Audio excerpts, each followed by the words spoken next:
بگیر بشین.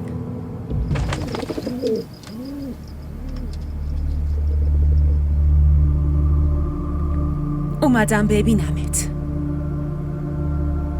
فکر کن اومدم که بفهمم وقتی به خیانتکارا خیانت میشه قیافشون چه شکلیه. نه قصد دعوا کردن دارم، نه میخوام توی گوشت سیلی بزنم. بگیر بشین. میخوام این دوتا دوست حرف بزنیم.